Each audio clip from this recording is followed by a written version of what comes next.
Welcome back to our channel, JJ14. We're gonna give y'all tips on how to keep a long distance relationship lasting and ongoing, basically. 5 key steps. Because as you know, me and Janae are in a long distance relationship. She's actually leaving tomorrow to go back to Corpus. And I'm sure a lot of people wonder, how do y'all make that work? How is that a thing? Yeah, is it hard or stuff like that? Because we're about to be 3.5 years, but 2 of those years we've been long distance, so. Yeah. Let's share with y'all what we've gone through, things that we've learned, throughout our entire journey so far, and give it to y'all. And 5 steps or 5 key tips. That's Fart. It's coming up. Vision. And then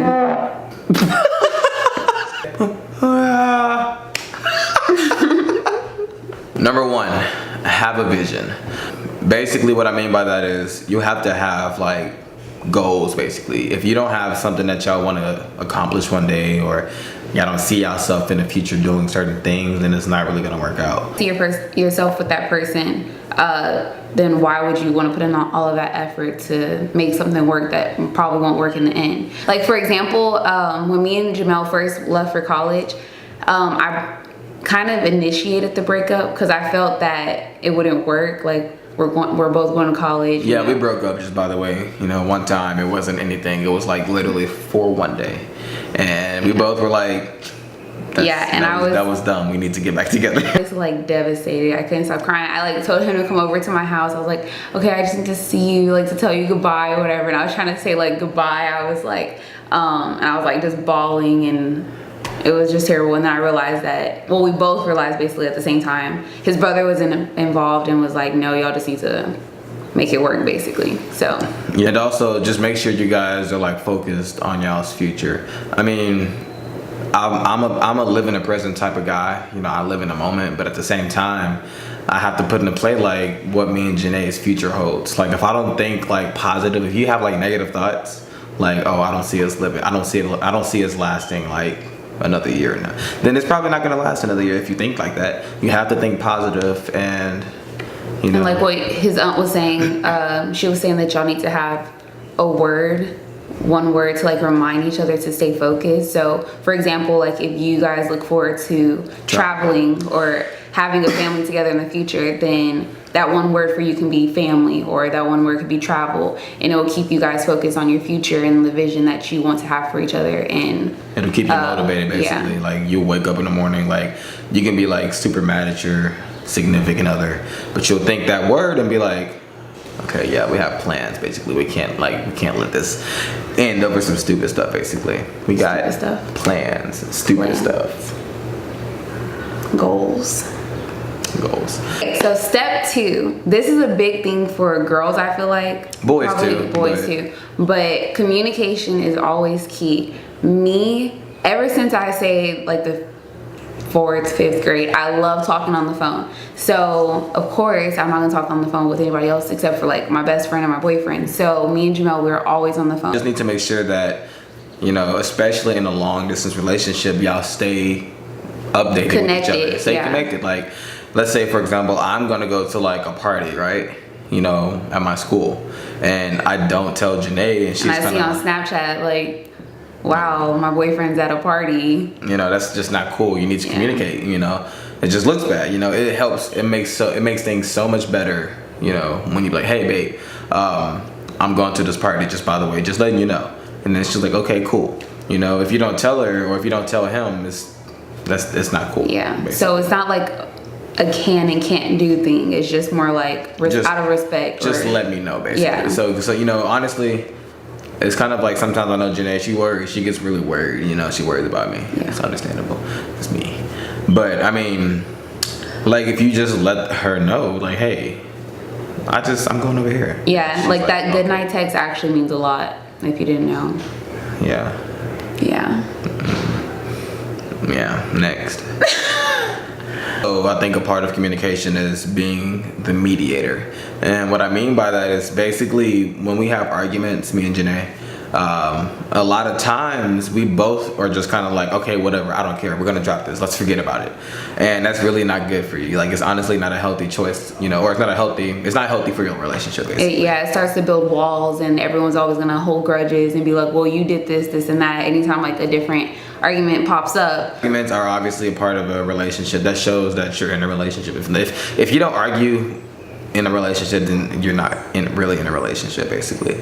But like I said, you have to have a mediator. You have to have somebody to be like, okay, hey, to work it out. Let's just calm down. Let's be rational. Let's think about this. Let's work it out. Instead of just kind of pushing it to the side and just holding grudges for like forever, basically. There should always be a solution. Yeah, but communication is key in a relationship. I would say that's one of our most important, you know, topics, communication. Number 3, trust. Trust is literally the key to happiness, y'all. That's kind of like a cliche type thing, like, oh yeah, duh, trust. You gotta trust your person, but like it's real. It's harder than you think. You really have to have like this different level of trust in a long distance relationship. Like, it's one thing if me and Janae were like together 24/7, we saw each other all the time, we went to the same school. You wouldn't have a whole lot of things to be worried about. And we're literally like 4 hours away from each other, which isn't super far, but it's far. You don't know what she's doing 24/7. She doesn't know what I'm doing 24/7. So, like I said, this kind of also plays into communication, because when you communicate, you know, it helps build trust, because you let them know, like, hey, I was doing this, and then, you know, I trust you, you know, basically. If you don't trust your other, you know, your significant other, then that shows that it's really not a healthy relationship. It's not gonna last long. I mean, we've had our moments. There's those people that are, but we've had our moments though. Like, we've had our moments where like, oh, where were you? Or what were you doing with him? Or what were you doing with her? Why are you talking to her? Why are you texting him? You know, and that's just suspicion, you know, that's normal. But at the same time, you really have to trust them. You have to believe that they're doing what they say. and honesty plays a role in trust also. Just don't lie, basically. Yeah. Like, that's just not smart. Like, you gotta, basically, I'm like, gonna lose my trust for you. Her?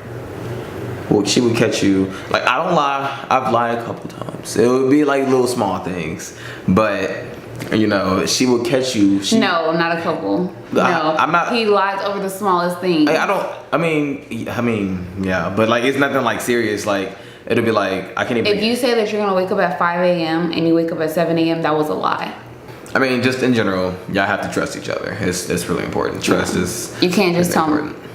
Yeah. Like, I trust Janae, she trusts me. You know, that's it. Trust. Number 4, Netflix and chill is actually key. Yeah, Netflix, and what we mean by that, I mean, we don't literally mean you have to be on Netflix all the time. Like, y'all can watch anything. But basically, what me and Janae have done over the years, and I know we're not the only people who do this, but like my brother, for example, he was just like, oh yeah, that's cute that y'all do that, blah, blah, blah. You know, we actually will call each other on FaceTime. We'll FaceTime each other. Or just even on the phone. Just on the phone. We'll literally turn to Netflix or Hulu or whatever it is, and we'll be like, hey, let's watch, you know, Game of Thrones. And we'll be on FaceTime watching Game of Thrones, like, and together. We'll count it down. Like, we'll be like 1, 2, 3, and we'll press play at the same time. We'll literally have to press play at the same time. That's it. Keeps us close, you know. But Netflix and chill, it's a real thing. And I don't mean Netflix and chill like that, you know, I'm talking about it's just legit, we watching Netflix. The appropriate, you know, kind of Netflix. PG. And number 5, the last 5. High five. The last bullet point, the last tip is actually making the drive. Basically, just making the effort to actually go see each other occasionally. I know some people really just don't have that option to go see each other when they want to see each other. Okay, when we were in college, our first semester, Janae was losing her mind because we weren't seeing each other. And I mean, I don't remember that. Janae would trip every time if I didn't go down to Corpus Christi to go see Janae, you know, it was the end of the world. Like, keep in mind, I didn't have a car. First of all, so I couldn't just up and go whenever I wanted to. Anytime I actually got a chance to go down here or go down to Corpus Christi, I had to take Greyhound, and Greyhound is not cheap, especially from Prairie View to Corpus. Yeah, people make it seem like it's cheap, but it's really not for a college student. For a round trip to go there and then back another day, it's like $70, and that's just if you buy it in advance. Like, that's not cheap for me at all. Like, I couldn't afford that. I was literally so broke in college. And there were some times that Janae actually had to kind of help me pay my way to come down and see her, because like, she wanted me to come down, I wanted to go down. I was like, can you help out a little bit? Just, you know, pay a little bit. Both putting in the effort. You know, it's a two-way thing, you know. Basically what I'm saying is that you should have like a date that you're looking forward to see each other. So if I know like I'm gonna be out here again on his birthday, I'm like, okay, well, we have 4 more weeks so we get to see each other. Oh, we have, 2 more weeks left. It's like something to encourage you to keep going. That also plays into our first point, which was having a vision. If you have that vision that, oh, he's gonna come back, I can count down like the days he's coming back from the army or the navy, whatever it might be. Like if y'all have that vision, like see how all of this stuff kind of correlates, like it's a cycle, like all of this stuff kind of plays into each other. And I really do feel that these 5 points are like and then there's other things that play into a long distance relationship, but we felt that those 5 are the most important, at least for our relationship. So those are our 5 steps to keeping a long distance relationship lasting.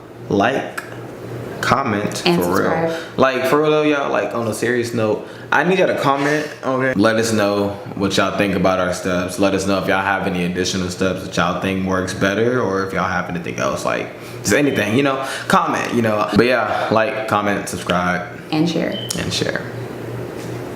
Peace.